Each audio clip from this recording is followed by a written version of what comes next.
路加福音第22章，預備逾越節嘅宴席。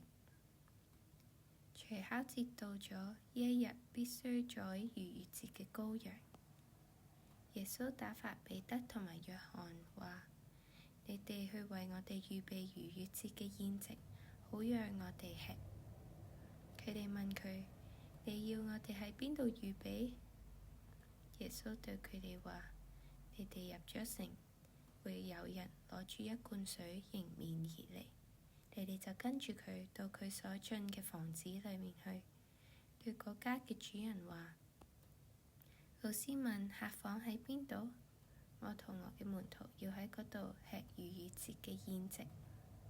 佢會帶你哋看一間擺設齊全嘅樓上大廳，你哋就喺嗰度預備。